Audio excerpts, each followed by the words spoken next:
شری اکال، السلام علیکم جناب، کیسے ہو آپ سب؟ آئی ہوپ سو گائز آپ سبھی کے سبھی بہت بڑھیا ہوں گے. اور گائز آج کی ویڈیو نا ہم بہت زیادہ ڈھونڈ کے لائیں کیونکہ ویڈیو بہت کمال کی ہے یہ. سو ویڈیو کا ٹائٹل ہے When and why Allah created pigs and why would Jesus kill them. تو بھائی اس ویڈیو کا دیکھنے کا ایک ریزن یہ بھی ہے, ہمیں دماغ میں ابھی بات یہ اسٹرائک ہوئی کہ جیسے آپ سبھی کو پتا ہے کہ اسلام میں ان پہ بین ہے, ان کو حرام سمجھتے ہیں سور کو, تو پھر خدا نے ان کو پیدا ہی کیوں کیا؟ پہلی بات تو یہ ہے نا, اگر ان کو حرام قرار دیا گیا تو اس کو پیدا کرنے کا کیا ریزن تھا بھائی. تو باقی یہ ویڈیو بہت انٹرسٹنگ ہونے والی ہے, تو دیکھتے ہیں کہ کیا ریزن تھا, کیوں ہے, کیا ہے, سب کچھ اس ویڈیو میں ہوگا. تو ویڈیو کو لاسٹ تک ضرور دیکھنا اور ہمارے ڈاؤٹس بھی کلیئر ہو جائیں گے, اور شاید آپ کو نہیں پتا ہو تو آپ کو بھی پتا لگ جائے گا. اکثر ہمارے ذہنوں میں یہ سوال آتا ہے کہ اگر خنزیر اتنا ہی پلید اور ناپاک جانور ہے تو پھر اللہ تبارک و تعالیٰ نے اس کو کیوں پیدا کیا؟ کریکٹ. کون سی ایسی وجہ ہے کہ خنزیر کو مسلمانوں کے لیے حرام کر دیا گیا؟ ہم نے اپنے بڑوں سے یہ بھی سن رکھا ہے کہ خنزیر کا نام لینا بھی گناہ ہے اور اس سے مسلمان کی زبان ناپاک ہو جاتی ہے. کیا واقعی زبان ناپاک ہو جاتی ہے اور 40 دن کے لیے مسلمان سے ایمان دور چلا جاتا ہے؟ مغربی دنیا میں کیوں اس جانور سے بے پناہ پیار کیا جاتا ہے؟ یورپی یونین سور کے گوشت سے بنی اشیاء کو عام کرنے کے لیے کیوں تمام ممالک سے معاہدے کر رہا ہے؟ معزز دوستو, یہی وہ سوالات ہیں جن کو آج کے دور میں جاننا سب مسلمانوں کے لیے ضروری ہو گیا ہے. اور یہ بھی کہ جب حضرت عیسیٰ علیہ السلام نازل ہوں گے تو وہ سور کو کیوں قتل کریں گے؟ ناظرین گرامی, خنزیر وہ واحد جانور ہے کہ جس کو کبھی پسینہ نہیں آتا, جس کی وجہ سے اس کے زہریلے مادے خارج نہیں ہو پاتے, اور یہ عمر کے ساتھ ساتھ اس قدر زہریلا ہو جاتا ہے کہ اس پر جلد کوئی زہر اثر نہیں کرتا.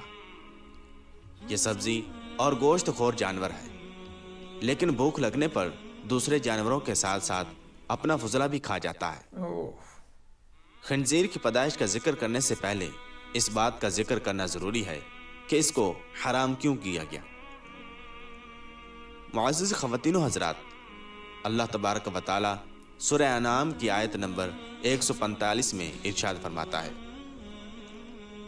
آپ فرما دیں کہ میری طرف جو وحی بھیجی گئی ہے اس میں تو میں کسی بھی کھانے والے پر ایسی چیز کو جسے وہ کھاتا ہو حرام نہیں پاتا, سوائے اس کے کہ وہ مردار ہو, یا بہتا ہوا خون ہو, یا سور کا گوشت ہو, کیونکہ یہ ناپاک ہے, یا نافرمانی کا جانور ہو کہ جس پر ذبح کے وقت غیر اللہ کا نام لیا گیا ہو. پھر جو شخص بھوک کے باعث سخت لاچار ہو جائے, نہ تو نافرمانی کر رہا ہو اور نہ ہی حد سے تجاوز کر رہا ہو, تو بے شک آپ کا رب بڑا بخشنے والا نہایت مہربان ہے. معزز دوستو, اس آیت کے علاوہ سورہ مائدہ کی آیت نمبر 3, سورہ بقرہ کی آیت نمبر 173 اور سورہ نحل کی آیت نمبر 115 میں بھی خنزیر کا گوشت کھانا اللہ تبارک و تعالیٰ نے سختی سے منع کیا ہے. حضرت جابر بن عبداللہ رضی اللہ تعالیٰ عنہ سے ترمذی شریف کی حدیث نمبر 1297 میں کچھ اس طرح روایت ہے کہ حضور پاک صلی اللہ تعالی علیہ وسلم نے ارشاد فرمایا, اللہ عز و جل اور اس کے رسول نے شراب, مردار, خنزیر اور بتوں کی پوجا کو حرام قرار دیا ہے, اور ان کی خرید و فروخت کو بھی حرام قرار دیا ہے. اب اس سوال کے جواب کی طرف چلتے ہیں کہ خنزیر حرام کیوں کیا گیا. ناظرین گرامی, ابھی جو قرآن کریم کی سورہ انعام کی آیت نمبر 145 بیان کی گئی, اس میں اللہ تبارک و تعالیٰ نے خنزیر کے حرام ہونے کی وجہ اس کی ناپاکی بتائی ہے. یعنی خنزیر اس قدر ناپاک اور غلیظ جانور ہے کہ اسے مسلمانوں پر حرام قرار دیا گیا, اور یہ اس قدر بدبودار جانور ہے کہ مغربی دنیا نے اس کے جسم پر لگانے کے لیے مختلف قسم کی پرفیومز بنا رکھے ہیں جنہیں وہ خنزیر کے جسم پر ملتے ہیں.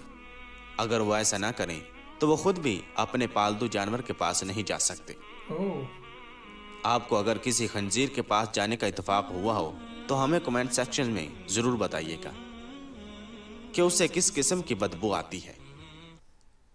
معزز دوستو, خنزیر نجس العین ہے حضرت نوح علیہ السلام سے لے کر حضرت محمد صلی اللہ تعالی علیہ وسلم تک تمام انبیاء خنزیر کو حرام قرار دیتے آئے ہیں، یہاں تک کہ جب حضرت عیسیٰ علیہ السلام نازل ہوں گے تو وہ بھی خنزیر کو قتل کریں گے، جو کہ اس بات کی نشانی ہوگی کہ خنزیر نجس العین اور حرام ہے۔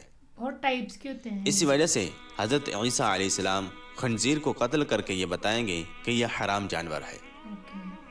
خنزیر کے اندر عادات ذمیمہ یعنی بری خصلتیں پائی جاتی ہیں، جس کی وجہ سے اس کے کھانے والے میں بھی اس کے اثرات منتقل ہوتے ہیں، اور یہ آپ خنزیر کھانے والے قوموں میں اچھی طرح ملاحظہ کر سکتے ہیں کہ وہ کیسے بے شرمی کی انتہا کو چھو رہے ہیں۔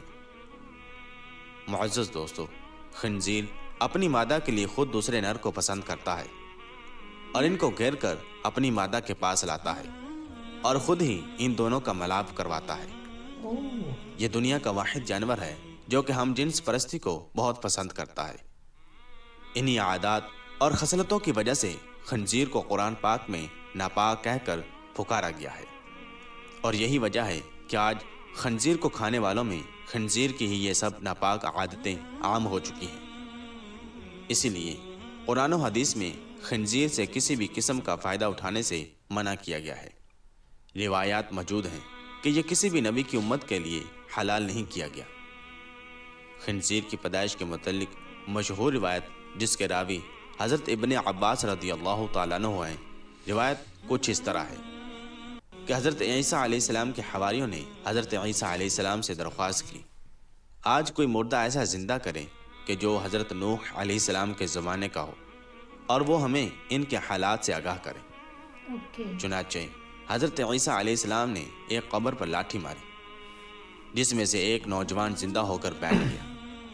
وہ شخص کہنے لگا کہ حضرت نوح علیہ السلام کی کشتی کی لمبائی 1200 گز تھی اور چوڑائی 600 گز تھی، اور اس کی 3 منزلیں تھیں۔ پہلی منزل پر جانور، دوسری منزل پر انسان اور تیسری منزل پر پرندے تھے۔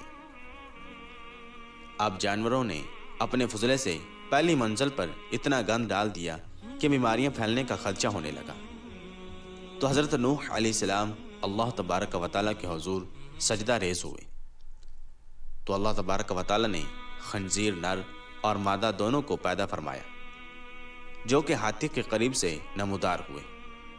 وہ فوراً گند اور جانوروں کا فضلہ اور وہ سب گند جو جانوروں کی وجہ سے وہاں پھیلا ہوا تھا کھا گئے، اور وہ سب گند انہوں نے ختم کر دیا۔ اس لیے حضرت نوح علیہ السلام ہی وہ پہلے نبی تھے جنہوں نے اس کی پیدائش کے بعد جب دیکھا کہ اپنا اور دوسرے جانوروں کا فضلہ کھا جاتا ہے تو اس کو اپنی شریعت میں حرام قرار دے دیا۔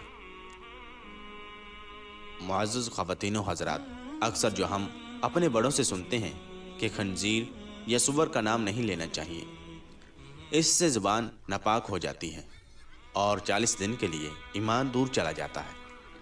یہ سب باتیں بالکل غلط اور من گھڑت ہیں۔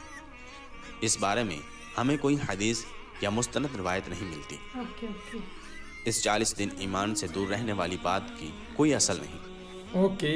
اور اب تو جدید سائنس نے بھی خنزیر کے گوشت پر تحقیق کرنے کے بعد اسے انسانی جسم کے لیے مضر قرار دے دیا ہے۔ بے شک اللہ پاک نے خنزیر ہمارے لیے حرام قرار دیا ہے، اور یہی ہمارے لیے حتمی فیصلہ ہونا چاہیے۔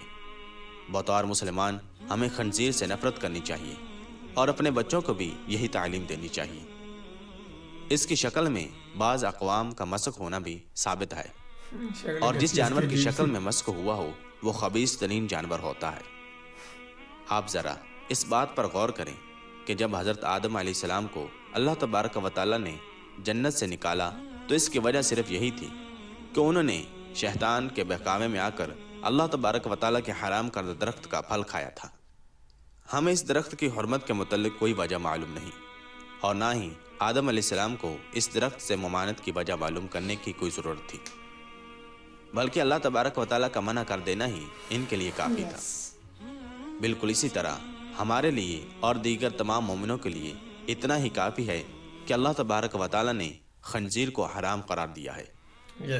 قرآن پاک میں ارشاد باری تعالیٰ ہے، اور نہ کسی مومن مرد کو یہ حق حاصل ہے اور نہ کسی مومن عورت کو کہ جب اللہ تبارک و تعالیٰ اور اس کا رسول صلی اللہ تعالی علیہ وسلم کسی کام کا فیصلہ یا حکم فرما دیں تو ان کے لیے اپنے اس کام میں کرنے یا نہ کرنے کا کوئی اختیار ہو، اور جو شخص اللہ اور اس کے رسول صلی اللہ تعالی علیہ وسلم کی نافرمانی کرتا ہے تو وہ یقیناً کھلی گمراہی میں بھٹک گیا۔